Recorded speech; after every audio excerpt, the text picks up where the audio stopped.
پیش کیے تھے. اس کے فوراً بعد وہ نجف اشرف گیا اور اس نے کہا کہ میں یہاں پہ زیارت کرنا چاہتا ہوں. سب لوگ سننا چاہ رہے ہیں. جب وہ نجف اشرف پہنچا تو اس نے فوراً سوال کیا, اپنے گھوڑے پہ سوار تھا, کہ میں گھوڑے پہ سوار جاؤں زیارت کے لیے یا میں گھوڑے سے اتر جاؤں. تو اب کچھ لوگ مولا کے چاہنے والے تھے, کچھ میں نے کچھ نہیں کہا ہے, تو کچھ چاہنے والے تھے. باہر انہوں نے کہا کہ نہیں آپ گھوڑے سے اتر جائیں, کچھ نے کہا کہ نہیں آپ گھوڑے پہ سوار جائیں.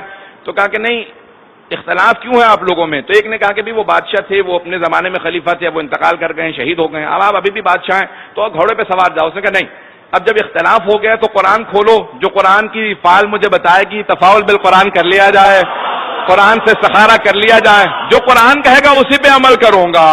تو ایک مرتبہ اس نے ایک عالم کو بہت مانتا تھا کہ ذرا وضو کر کے فوراً میرے لیے قرآن کھولے. انہوں نے قرآن کھولا تو آیت نکلی فخلا نعلیک یا موسیٰ انک بواد المقدس, تو اے موسیٰ تم وادی مقدس میں آ گئے ہو, جوتے اتار دو,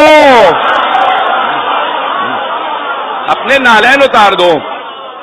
بس جیسی ہی آیت نکلی فوراً نادر شاہ اپنے گھوڑے سے اترا, کہا کہ گھوڑے پہ سوار تھا, یہ آیت نکلی ہے. پھر کہنے لگا کہ نہیں یہ تو حضرت موسیٰ سے کہا ہے کہ اپنے نالین اتار دو, جوتے اتارے. کہا اتنا کافی نہیں ہے, وہ نبی تھے, میں ایک گنہگار ہوں, انہیں کہا گیا ہے یہ قرآن کی آیت ہے. تو اس نے ایک جملہ کہا میرے گلے میں ایک زنجیر ڈالو اور میں زمین پہ آ جاؤں گا, ہاتھ بنا کے چلوں گا, بس علی کی بارگاہ میں جا کے باندھ دینا اور کہنا یا علی آپ کا ایک جانور ملنے کے لیے آیا ہے. ممبر کے احترام میں اس لیے میں نے لفظ نہیں کہا تاکہ کوئی محسوس نہ کرے کہ میں نے توہین کیا. اور اس نے کہا کہ یا علی آپ کا ایک جانور آپ کی بارگاہ میں آیا, اگر قبول کریں.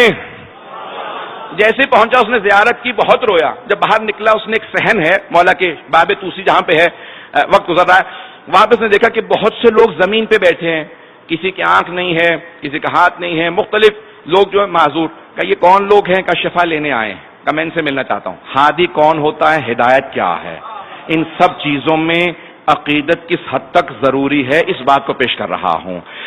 آیا پوچھا کبھی کیا بات ہے, کتنے عرصے سے بیٹھے ہو؟ کہ میری آنکھیں نہیں ہیں, 6 مہینے سے بیٹھا ہوں. کہ اب تک شفا نہیں ملی؟ کہ نہیں. دوسرے سے پوچھا کیا بات ہے؟ کہ میرا پاؤں خراب ہو گیا, معذور ہو گیا ہوں. کہ پھر؟ کہ 8 مہینے سے بیٹھا ہوں. کہ شفا نہیں ملی؟ کہ نہیں. سب سے پوچھتا رہا کہ اتنے مہینوں سے بیٹھے ہو؟ کہ سارے حرم کے دروازے بند کر دو. غور سے سنیے گا. کہ حرم کے سارے دروازے بند کر دو. اور اس نے کھڑے ہو کے اعلان کیا کہ کل صبح فجر تک کا وقت دے رہا ہوں, جو شفا پا جائے گا گھر چلا جائے, اور جسے شفا نہ ملی میں اپنے تلوار سے اس کی گردن کاٹ دوں گا. بس یہ اعلان کیا, سب چیخیں مار مار کے رونے لگے. کہ مولا آپ کے حرم میں آئے تھے, یہ بے انتہا سخت دل آدمی ہے, سب کو مار دے گا. صبح اٹھے اس نے کہا ایک ایک آدمی کو خود اپنی آنکھوں سے دیکھوں گا, کسے شفا ملی کسے نہیں ملی. جسے دیکھتا تھا شفا یاب تھا, جسے دیکھتا تھا شفا یاب تھا. وقت نہیں ہے, وقت نہیں ہے جانے کے نام کا. جسے دیکھتا تھا شفا یاب تھا. جو بات پیش کرنا چاہتا ہوں کہ تیری آنکھیں کیسے آ گئیں؟ کہ مجھے نہیں معلوم, 6 مہینے سے بیٹھا تھا, آج رات آنکھیں ملی, سب شفا یاب ہو گئے, سب چلے گئے. اس کے لوگوں نے پوچھا یہ سب شفا یاب کیسے ہو گئے, اتنے مہینوں سے بیٹھے تھے؟ کہ علی دینا نہیں بھولے تھے, یہ مانگنا بھول گئے تھے.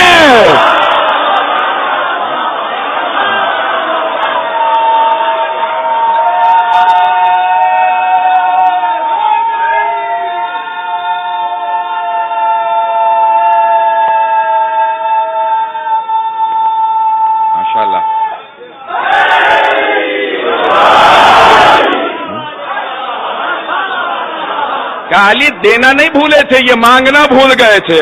میں نے ایک رات میں سمجھا دیا, جب جان پہ بنتی ہے تو مانگنا آ جاتا ہے. کہ جب جان پہ بنی تو ہر ایک مانگنا